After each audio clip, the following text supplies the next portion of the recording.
Hello buddies, कैसे हैं आप लोग। आई विश आप सब लोग अच्छे हैं और अच्छे ही रहेंगे। कल अपन ने chapter 2 audit planning, audit strategy and audit program को स्टार्ट कर दिया था, जिसका फर्स्ट पार्ट अपन ऑलरेडी कवर कर चुके हैं, जिसमें अपन ने बेसिकली प्लानिंग होती क्या है और उसके बेनिफिट क्या है वो पॉइंट्स अपन ने क्या किए थे, कवर किए थे। Now in the next part अपन देख रहे हैं कि जो ऑडिट प्लानिंग जो होती है वो कंटिन्यूस प्रोसेस और इंटरेक्टिव प्रोसेस है। ये अपन ने देख लिया था, वो कोई डिस्क्रीट फेज नहीं है जो एक बार किया और ख़त्म हो गया। No, it is a continuous process. ये कंटिन्यूस प्रोसेस है जो कि just after the end of the previous audit start हो जाता है और वो कंटिन्यू रहता है करंट ऑडिट इंगेजमेंट तक। Okay, now come to the points. यहाँ पे कल अपन ने एंड किया था जहाँ पे ये था कि जो प्लानिंग होता है ना, उसमें अपन को कुछ कुछ चीज़ों को कंसिडर करना पड़ता है, कुछ कुछ चीज़ों को इंक्लूड करना पड़ता है। क्या करने के लिए? Risk of material miss statement का असेसमेंट करने के लिए, जिसमें अपन ने देखा था कि अपन क्या करते हैं, अपन एनालिटिकल प्रोसीजर्स करते हैं। ठीक है, रिस्क को असेसमेंट प्रोसीजर लगाते हैं। उसके बाद में अपन एक जनरल अंडरस्टैंडिंग लेते हैं कि लीगल क्या है, रेगुलेटरी फ्रेमवर्क क्या है, कि how entity is complying with that framework, की एंटिटी उस फ्रेमवर्क के साथ क्या कर रही है, कैसे कंप्लाई कर रही है। फिर उसके बाद में अपन क्या करते हैं, मटेरियलिटी डिटरमाइन करते हैं। बिकॉज क्या होता है कि हर एक ऑर्गेनाइजेशन के लिए, हर एक एंटिटी के लिए मटेरियलिटी का लेवल जो होता है ना, वो डिफर करता है। Now what is materiality?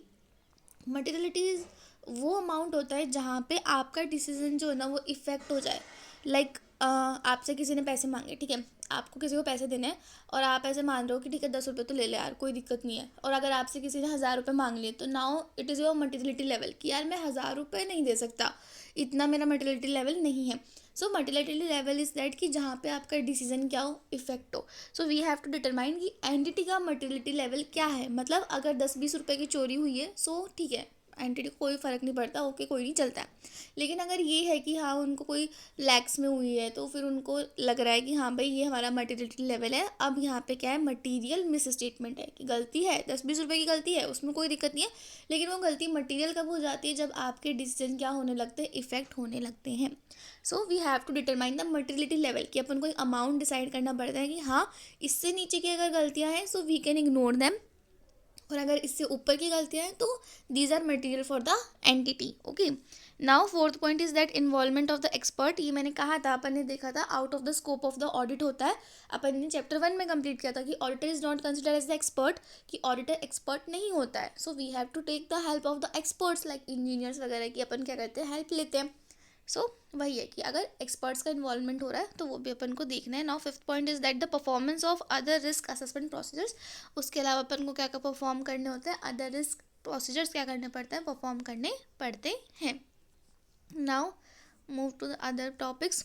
देखो यहाँ पे बताया कि रिस्क असेसमेंट ऑडिट प्रोसीजर है क्या। देखो, risk assessment audit procedures are audit procedures. ये क्या होते हैं, ऑडिट प्रोसीजर्स होते हैं perform to obtain an understanding of an entity. इसमें अपन बेसिकली क्या कर रहे हैं, एंटिटी की अंडरस्टैंडिंग ले रहे हैं और उसके एनवायरनमेंट की अंडरस्टैंडिंग ले रहे हैं, इंक्लूडिंग एंटिटीज़ इंटरनल कंट्रोल। ये लाइन याद रखना, इंक्लूडिंग एंटिटीज़ इंटरनल कंट्रोल। बच्चे क्या करते हैं, सिर्फ इतना याद कर लेते हैं कि risk assessment procedures are audit procedure perform to obtain an understanding of the entity and its environment. No, इसका आगे का भी लाइन याद रखो, including the entity's internal control. उसमें क्या इंक्लूड होता है, एंटिटी के इंटरनल कंट्रोल भी क्या होते हैं, इंक्लूड होते हैं। To identify and assess the risk of material misstatement. क्योंकि अपन ने देखा अपन को ओनली मिस स्टेटमेंट आइडेंटिफाई नहीं करनी, what we have to find material misstatement किसकी वजह से हुई हो, चाहे वो किसकी वजह से हुई हो, फ्रॉड की वजह से, चाहे वो किसकी वजह से हुई हो, एरर की वजह से in the financial statement and assertion level. देखो अभी यहाँ पे दो लाइन आ गई, क्या, एक तो आ गया फाइनेंशियल स्टेटमेंट्स आ गए और एक आ गया असर्शन लेवल हो गए। ठीक है, फाइनेंशियल स्टेटमेंट तो देखे जाते हैं ना, वो financial statement as a whole देखे जाते हैं कि पूरे फाइनेंशियल स्टेटमेंट। ठीक है, and assertion level is a particular item, particular assertion like an occurrence कि ये चीज़ अकर हुई। देन द अकरेंस कहाँ लगेगी, अकरेंस लगेगी पीएनएल के अंदर लग जाएगी कि हाँ जो पीएनएल में जितने भी आइटम आते हैं वो अकर होने के बाद में ही पीएनएल के अंदर आते हैं। सो जो अपन मिस स्टेटमेंट आइडेंटिफाई करते हैं वो अपन फाइनेंशियल स्टेटमेंट लेवल पे भी करते हैं और अपन असर्शन लेवल के ऊपर भी क्या करते हैं, फाइनेंशियल मिस स्टेटमेंट का, मटीरियल मिस स्टेटमेंट को क्या करते हैं, आइडेंटिफाई करते हैं। Now planning includes consideration of matters as is knowledge about legal framework. ठीक है, प्लानिंग के अंदर बेसिकली अपन ने देख लिया कि अपन को नॉलेज भी लेनी होती है और रिस्क असेसमेंट भी करना होता है। देखो, planning also includes a need to consider determination of material and significant matters. अब प्लानिंग के टाइम पे ही अपन देख लेते हैं कौन से मटीरियल और सिग्निफिकेंट मैटर्स हैं क्योंकि उसके बेसिस पे ही तो अपन प्लानिंग करेंगे। जब अपन को पता चल जाएगा कि हाँ कि कंपनी के अंदर, एंटिटी के अंदर ये मटेरियल या फिर ये सिग्निफिकेंट मैटर्स हैं, उसके अकॉर्डिंग अपन अपना ऑडिट प्रोग्राम प्लान करेंगे कि कैसे अपन उन सिग्निफिकेंट मैटर को एड्रेस करेंगे। ओके, नाउ देखो ये अपन कर चुके हैं ऑलरेडी कि प्लानिंग जो है वो डिस्टिंक्ट फेज नहीं है, ठीक है। ये क्या है, एक कंटिन्यूस और रिपीटेटिव प्रोसेस है जो कि चलता रहता है। It is a continuous process that begins with completion of the previous audit, कि जो प्रीवियस ऑडिट ख़त्म होती है उसके बाद ही ये स्टार्ट हो जाता है, और जो करंट अपनी ऑडिट चल रही है वहाँ तक ये क्या करता है, चलता रहता है। ओके, नाउ इन्वॉल्वमेंट ऑफ की engagement team members in planning audit. अब देखो ऑब्वियसली है ना कि प्लानिंग कौन करेगा, तो प्लानिंग कौन करेगा कि इंगेजमेंट टीम मेंबर्स करेंगे, जो भी अपनी इंगेजमेंट टीम है। इंगेजमेंट टीम लाइक जो ऑडिट पे टीम जाती है ना, उसको बोलते हैं इंगेजमेंट टीम। उसमें जो पार्टनर होते हैं उनको बोलते हैं इंगेजमेंट पार्टनर, और जो अदर मेंबर्स होते हैं वो इंगेजमेंट टीम मेंबर्स हो गए, ठीक है। नाउ देखो यहाँ पे कि जो सारे लोग हैं वो क्या होता है, प्लानिंग के अंदर इन्वॉल्व होता है। देखो इंगेजमेंट पार्टनर हो गया एंड अदर इंगेजमेंट मेंबर्स हो गए, ठीक है। इंगेजमेंट पार्टनर हो गया और अदर इंगेजमेंट मेंबर हो गए। Shall be involve in the planning. Planning के अंदर क्या होता है, सारे लोग क्या होता है, इन्वॉल्व होता है, ठीक है। Participate in discussion among engagement team members, वो डिस्कशन के अंदर क्या करते हैं, पार्टिसिपेट करते हैं। Now discussion of elements of planning with entities management. अब अपन ने प्लान किया, अपन ने कुछ पॉइंट्स लिखे, ठीक है। अब जो अपन ने प्लानिंग करी है उसका कुछ पार्ट अपन क्या करते हैं, जो उसके पॉइंट्स है वो क्या करते हैं, एंटिटी की मैनेजमेंट के साथ डिस्कस करते हैं कि सर या ma'am we are doing the audit in the following ways, कि हमने ऐसे ऐसे प्लान किया है कि हम इस डेट से स्टार्ट करेंगे, हम इनिशियली ये चीज़ें को उठाएंगे, फिर उसके बाद में हमें इस डेट तक कंपाइलेशन करना है, या फिर हमें यहाँ यहाँ विजिट करना है। इन केस मान लो एंटिटी के ना बहुत सारी सब ब्रांचेस है, तो we want to visit that branches. जो भी अपन ने प्लान किया है वो एक बार अपन क्या करेंगे, मैनेजमेंट के साथ डिस्कस करेंगे, ताकि वो लोग भी क्या रहे, अपने अकॉर्डिंग प्रिपेयर रहे।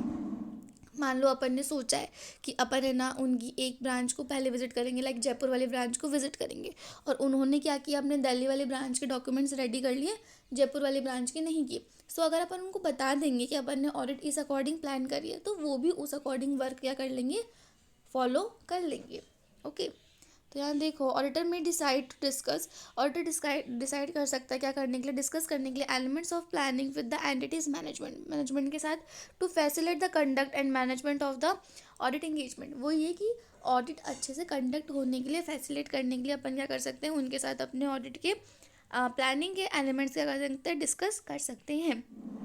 नाउ प्लानिंग प्रोसेस जो होता है ना, उसमें 2 एलिमेंट्स होता है, ठीक है। देखो यहाँ पे लिखा है इन्होंने एलिमेंट्स ऑफ प्लानिंग। प्लानिंग के 2 एलिमेंट्स है।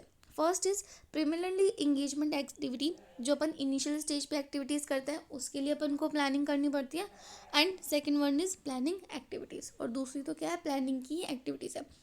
अब देखो प्रिलिमिनरी इंगेजमेंट एक्टिविटीज़ कौन सी एक्टिविटीज़ हो गई कि लाइक सबसे पहले अपने पास क्लाइंट आया, तो पहला डिसीजन तो यही होता है कि इसको अपन अपना क्लाइंट बनाएं या नहीं बनाएं, मतलब अपन ऑडिट इनकी करें भी कि नहीं करें। तो अपन ने ऑडिट की डेफिनेशन में देखा था चैप्टर 1 में, ये audit is an independent examination. तो फर्स्टली तो आपको यही देखना पड़ेगा कि आप उस क्लाइंट को लेके इंडिपेंडेंट हो भी या नहीं हो, लाइक आप उसके कहीं रिलेटिव तो नहीं हो, कहीं आपने उसके शेयर्स तो बाय नहीं कर रखे, कहीं आपने ही उसे लोन तो नहीं दे रखा, या कोई गारंटी तो नहीं दे रखी। तो आपको देखना पड़ेगा कि आप खुद इंडिपेंडेंट हो कि नहीं हो उस क्लाइंट को कंटिन्यू करने के लिए। So this is the preliminary engagement activity जो प्लानिंग स्टेज से पहले आ रही है। यहाँ पे अपन डिसाइड कर रहे हैं कि ये क्लाइंट अपन को कंटिन्यू करना भी है या नहीं करना है। देखो अब प्रिलिमिनरी इंगेजमेंट एक्टिविटीज़ में the auditor consider whether relationship with client should be continued, कि जो क्लाइंट के साथ रिलेशनशिप है वो अपन को कंटिन्यू करना है या नहीं करना। Whether ethical requirements including independence, कि अपन को देखना पड़ेगा ना अपना इंडिपेंडेंस फुलफिल हो रहा है कि नहीं हो रहा, including independence continue to be complied, कि वो कंप्लाई हो रहा है या नहीं हो रहा है। अब देखो उसमें क्या क्या इंक्लूड होता है, तो इसमें बेसिकली क्या इंक्लूड होता है, 2PE। क्या 2PE यहाँ पे बेसिकली क्या है, देखो performing procedures regarding continuous of the client relationship, कि अपन को क्या करना है, प्रोसीजर्स परफॉर्म करने हैं कि अपन को क्लाइंट से रिलेशनशिप कंटिन्यू करना भी है या नहीं करना। सेकंड वन इज़ कि अपनी एथिकल रिक्वायरमेंट्स फुलफिल हो रही है नहीं हो रही, इंक्लूडिंग क्या, independence. Now third one is establishing N understanding of the terms of engagement की ठीक है, जब अपन कंटिन्यू करेंगे तो उसके मतलब क्लाइंट के और हमारे बीच में क्या होगा, एक इंगेजमेंट होगा। मैंने आपको फर्स्ट चैप्टर में बताया था कि इंगेजमेंट लेटर क्या होता है, ठीक है। वहाँ पे क्या होंगे, उनके और अपने बीच में कुछ टर्म्स एंड कंडीशन क्या होगी, एग्री होगी कि हाँ ठीक है अपन लिखेंगे, हम इस बेसिस पे वर्क करेंगे, वो भी उस चीज़ को एग्री करेंगे कि हाँ आप इस बेसिस पे क्या कर सकते हो, वर्क कर सकते हो। तो that is the terms of engagement, कि जो अपनी टर्म्स होगी उनसे कंप्लाई हो रहा है कि नहीं हो रहा है। जो अपनी इंडिपेंडेंस की रिक्वायरमेंट है, दैट इज़ अपनी एथिकल रिक्वायरमेंट जो कि अपन ने ऐसे 200 में पढ़ी थी, वो कंप्लाई हो रही है नहीं हो रही है। And the most important is that कि अपन क्लाइंट रिलेशनशिप कंटिन्यू करें या नहीं करें। अब इन्हीं को क्या कर रखा है इन्होंने डिटेल्स में बता रखा है। लाइक देख first one is preliminary engagement activity includes the following. Preliminary engagement activities में ये आता है, performing procedures regarding the continuous of the client relationship and audit engagement, कि अपन क्या कर रहे हैं, परफॉर्म। अब मतलब ये अपना फर्स्ट पॉइंट हो गया कि अपन को क्या करने पड़ेंगे, प्रोसीजर परफॉर्म करने पड़ेंगे कि अपन क्लाइंट को कंटिन्यू करें भी या नहीं करें, ठीक है। और उसमें क्या क्या, acceptance and continuous of the client relationship and audit engagement, कि अपन को क्लाइंट का रिलेशनशिप एक्सेप्ट करना भी चाहिए, मतलब उस क्लाइंट को एक्सेप्ट करना भी चाहिए, उसको कंटिन्यू करना भी चाहिए, नहीं करना चाहिए, ठीक है। मतलब अगर सिमिलर क्लाइंट है, मतलब पहले से वो अपना क्लाइंट है, तो उसको अपन को कंटिन्यू करना चाहिए या नहीं करना चाहिए। और अगर न्यू क्लाइंट है तो अपन को उसको एक्सेप्ट करना चाहिए या फिर नहीं करना चाहिए। यहाँ पे ये क्या हो जाएगा, आ जाएगा। अब it should be ensure that the appropriate audit procedures regarding the acceptance and the continuous of the client relationship and audit engagement have been perform and that conclusion reach in this regards are appropriate, कि अपन को क्या करना है, appropriate audit procedure perform करना है कि अपन को क्लाइंट को एक्सेप्ट करना चाहिए, उसको कंटिन्यू करना चाहिए या नहीं करना चाहिए। और जो कंक्लूजन अपन रीच करेंगे वो भी क्या होना चाहिए, एप्रोप्रिएट होना चाहिए। उसके लिए अपन क्या करेंगे, नेसेसरी इन्फॉर्मेशन को क्या करेंगे, ऑब्टेन करेंगे, ठीक है। अगर अपन वेदर तो कंटिन्यू एग्जिस्टिंग क्लाइंट, वही बोला ना मैंने, अगर एग्जिस्टिंग क्लाइंट है तो उसको अपन को कंटिन्यू करना है या नहीं करना है, और अगर न्यू क्लाइंट है तो उसको अपन को एक्सेप्ट करना है या नहीं करना है। उसके लिए अपन क्या करेंगे, इन्फॉर्मेशन क्या करेंगे, ऑब्टेन करेंगे।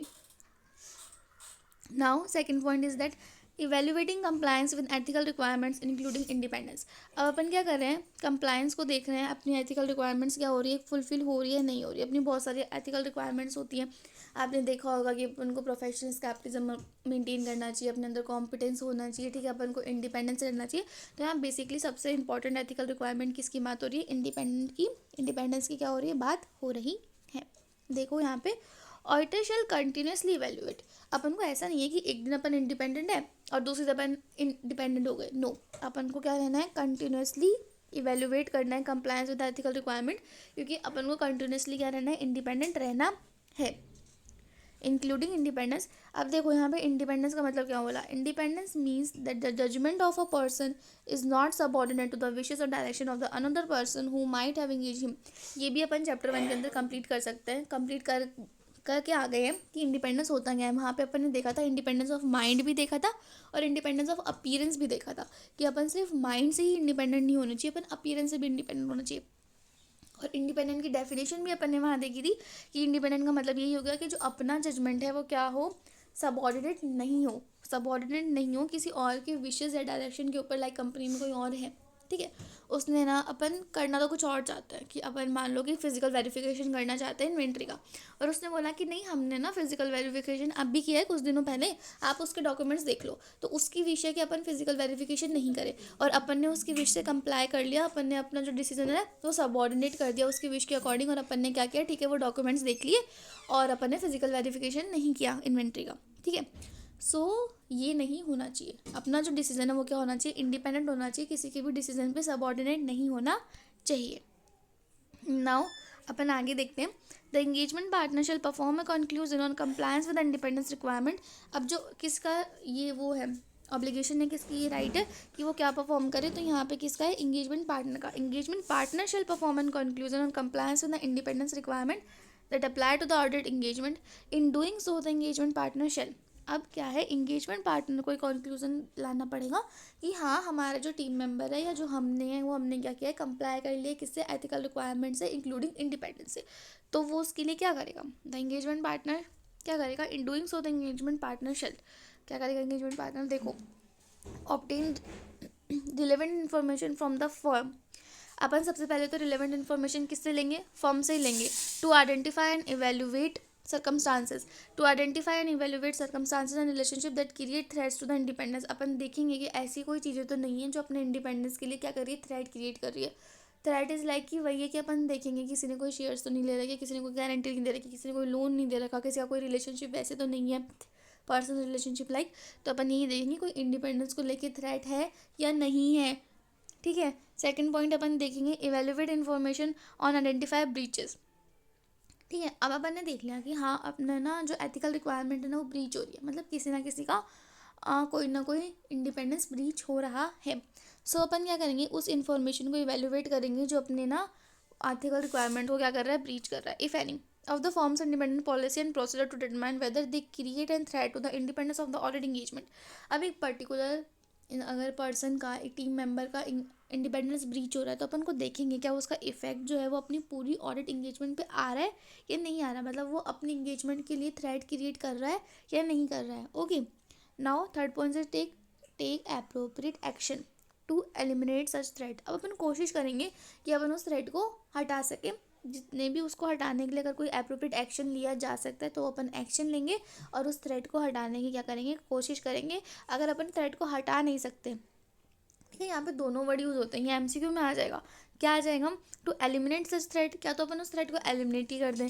अगर अपन एलिमिनेट नहीं कर सकते तो अपन क्या कर दें, रिड्यूस कर दें, reduce them to an acceptable low level by applying safeguards apply करके उनको एक्सेप्टेबल लो लेवल तक क्या कर दें, अपन रिड्यूस कर दें। ठीक है। Now C point is establishing an understanding of terms of engagement. की टर्म्स ऑफ एंगेजमेंट के लिए अपन को क्या करनी पड़ेगी, अंडरस्टैंडिंग लेनी पड़ेगी।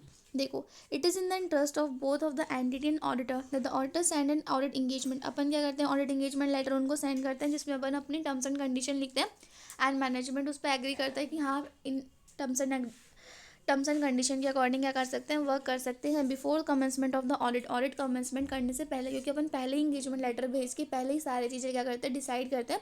अगर वो एग्री करते हैं तभी अपन आगे कंटिन्यू करते हैं, अदरवाइज अपन एंगेजमेंट से विड्रॉ भी कर सकते हैं। देखो, बेसिकली इंगेजमेंट लेटर क्या होता है, मतलब क्यों होता है, ताकि अपन क्या कर सकें, अवॉइड कर सकें मिसअंडरस्टैंडिंग, कि कोई मिसअंडरस्टैंडिंग्स ना हो। मान लो मैनेजमेंट कुछ और सोच के बैठी है कि हम अपन ऐसे वर्क करेंगे और अपन कुछ और सोच के बैठे हैं कि अपन ऐसे वर्क करेंगे। सो अपन दोनों की थिंकिंग क्या डिफरेंट है। सो ये जो मिसअंडरस्टैंडिंग का कॉन्सेप्ट है इसको रिमूव करने के लिए अपन क्या कर रहे हैं, इंगेजमेंट लेटर क्या कर रहे हैं, प्रिपेयर कर रहे हैं। अब देखो, performing preliminary engagement activities assist the auditor in identifying and evaluating events and circumstances that may affect auditor's ability to plan and perform audit engagement। Okay। अब ये जो अपन ने 3 टॉपिक्स पढ़े, 3 पॉइंट्स पढ़े, ये किसके थे, प्रिलिमिनरी इंगेजमेंट एक्टिविटी के, जो ऑडिटर को असिस्ट करती है किसमें, आइडेंटिफाई करने में, इवेल्युएट करने में इवेंट एंड सर्कमस्टांसेस को that may affect auditor's ability to plan and perform audit engagement. क्योंकि इसी से ही अपन देखेंगे कि अपन को ऑडिट एंगेजमेंट को प्लान करना भी है या परफॉर्म करना भी है या नहीं करना है। क्यों, क्योंकि अपन ने फर्स्ट पॉइंट में क्या आइडेंटिफाई करा कि अपन को उस क्लाइंट को भी कंटिन्यू करना है या नहीं करना। ओके, ये आपने देखा था। फिर सेकंड पॉइंट में अपन ने क्या आइडेंटिफाई किया कि अपन खुद इंडिपेंडेंट है या नहीं है। अगर अपन इंडिपेंडेंट ही नहीं होंगे, जो अपनी ऑडिट एंगेजमेंट टीम को अफेक्ट कर रहा होगा इंडिपेंडेंस, तो ऑब्वियसली अपन कंटिन्यू नहीं करेंगे, ऑडिट को एक्सेप्ट क्या नहीं करेंगे, नहीं करेंगे। And now third point is अपन ने देख लिया क्या, understanding of the terms of engagement. मान लो कि जो अपनी टर्म्स है उस पर मैनेजमेंट एग्री नहीं कर रही, मैनेजमेंट नहीं चाहती कि अपन उस वे में वर्क करे। सो इस केस में भी अपन क्या करते हैं, इंगेजमेंट से विड्रॉ कर लेते। तो ये हो गया प्रिलिमिनरी इंगेजमेंट एक्टिविटीज़, जहाँ पे ये डिसाइड हो गया अगर ये 3 कंडीशन फुलफिल हो रही है, अगर ये अच्छे से कंप्लाई हो रही है तो ही अपन आगे प्रोसीड करेंगे, otherwise we not proceed further. Okay. अब यहाँ पे इन्होंने एक चेक बॉक्स दिया है, what is included in the preliminary engagement activities. अगर इनकेस क्वेश्चन आ जाए, ये 3 पॉइंट्स आ जाए, तो मैंने बताया था इसमें 2EP है, 2EP लाइक की 2E तो ये हो गया evaluating compliance and establishing an understanding, and P से हो गया performing procedures regarding continuous of client relationship हो गया। ठीक है, तो ये अपना बेसिक हो गया। एक अपनी प्लानिंग एक्टिविटीज़ जो है वो अपन नेक्स्ट लेक्चर के अंदर कंप्लीट करेंगे। उससे पहले पार्ट 1 देखना, पार्ट 1 के अंदर बेसिक है, उसके बाद में ये आज वाला पार्ट देखना। इससे क्या होगा, थोड़ी अंडरस्टैंडिंग मिल जाएगी। और हो सके ना तो चैप्टर 1 भी है ना वापस से रिवाइज करते रहना, क्योंकि अपन क्या होता है चीज़ों को भूलते चले जाते हैं, जैसे टाइम गैप आएगा अपन भूलने लगेंगे। तो हो सके तो चैप्टर 1 का पार्ट 1 फिर से देखना, ताकि जो अपनी ऑडिट डेफिनेशन है, इनहेरेंट लिमिटेशंस है, स्कोप ऑफ ऑडिट है, out of scope of audit है, जो यहाँ पे चीज़ें काम आई हैं वो क्या हो, एक बार वापस से क्या हो जाए, रिवाइज हो जाए। ओके, तो आज के लिए बस इतना ही। Thank you.